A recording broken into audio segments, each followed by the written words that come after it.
Hi everyone, this is Kevin. It's August 2021 and let's get started. Welcome. We're going to start off with Walden by David Thoreau. Eventually I'd like to circle back to the beginning, really, with Homer, work my way through.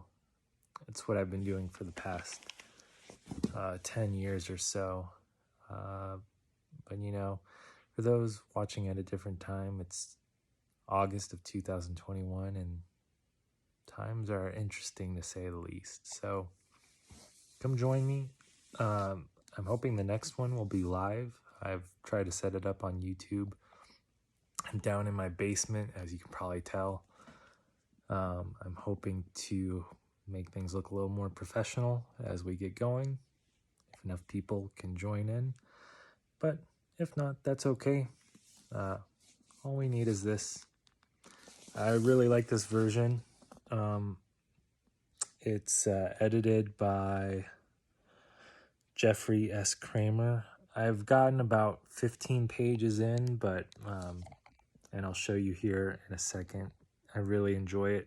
Good annotations, which I found for reading some of the classics that I missed growing up, that good annotation, a good translation for some of the works not in English really helps. So yeah, let's dive in. Walden. I do not propose to write an ode to dejection, but to brag as lustily as Chanticleer in the morning, standing on his roost, if only to wake my neighbors up. I mean, you gotta love that quote. Page 81, I guess we're gonna get to it. Some things I don't totally understand reading this firsthand is lustily as Chanticleer. It's something that I appreciate, as you'll see here, why I like the annotations later on. But no, I mean, that last line, if only to wake my neighbors up, just gotta love it. Let's dig in. This version's great so far, at least. Here's a little picture of David Thoreau, our contents, what we have to look forward to.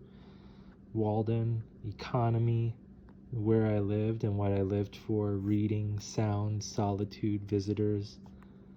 I mean, just love the simple chapter titles there. Gets you interested. Can't wait to dig in.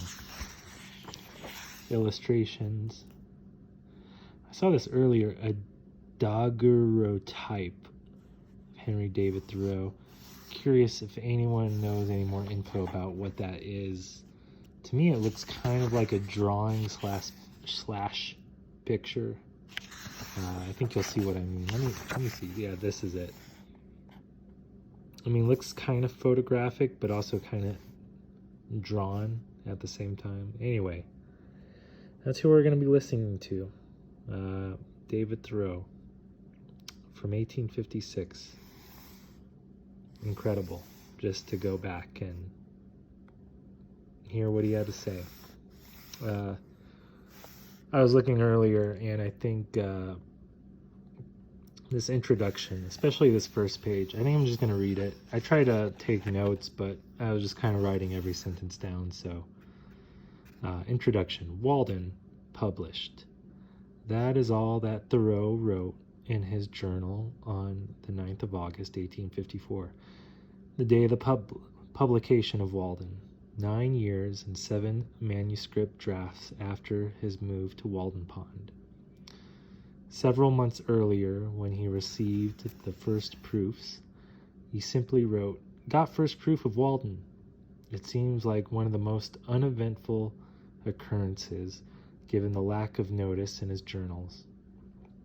After the failure of his first book, a weak on the Concord and Merrimack rivers, he may have been proceeding cautiously and without much hope of success. Boy, that's relatable, isn't it? At least seems like it to me lately. Hope you guys out there, maybe not so much. But anyway, carrying on. The day he moved to Walden Pond was similarly minimalized in his journal. I just kind of love this. July 5th, Saturday, Walden. Yesterday I came here to live. That's it. Perhaps the place itself was less important than being off on his own, and he had not yet come to realize what that would mean to him. Although the name Walden, whether referring to the place or the book, is rife with symbol and meaning on both an intellectual and personal level for millions 150 years later, Thoreau had considered several other spots as sites for a possible residence. It didn't become a reality until Ralph Waldo Emerson purchased more than a dozen acres of land on the north side of Walden Pond, a 62-acre, 103-foot deep glacial kettle hole pond, and gave Thoreau permission to live there. Ellie Channing wrote to Thoreau on the 5th of March, 1845, "I see nothing for you in this earth but that field which I once christened Briars. Go out upon that, build yourself a hut, and there begin the grand process of devouring yourself alive." Whether Channing was suggesting or confirming the idea, the die was cast. Near the end of March, Thoreau borrowed an axe to begin cutting down some white pines. In May, his house was framed, and he began clearing and plowing 2.5 acres for planting. I just love that. What a great intro, first page here. And I don't know if anyone out there knows more about Ralph Waldo Emerson. I've definitely heard the name, but I've not yet. That's what I'm hoping to get to, is would love to read some of his works, but would be curious if anyone out there had some comments on it, of what we could be looking forward to. But it sounds like they had a close relationship, Henry David Thoreau and Ralph Waldo Emerson. It seems like it was an incredible time to be alive around this time. When did he start here? This is from 1856, but it looks like this was more written 1845, leading up to the Civil War here. And we'll see, I was reading this a little earlier, some references to slavery and what it was doing in the country at the time. Here's a good map here. We have Concord, and there she is, Walden Pond, which I guess Emerson just let Thoreau go out and live at for a while.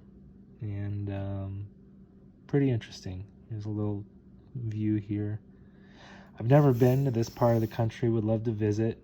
But yeah, Concord, there it is. Here's a little bit of the scale, you can see. And just flipping through here, another map. And yeah, we'll plug along, and then here we go, Walden. This is an illustration from the title page of Walden, first edition, 1854. And we'll pick up here next time. Thank you.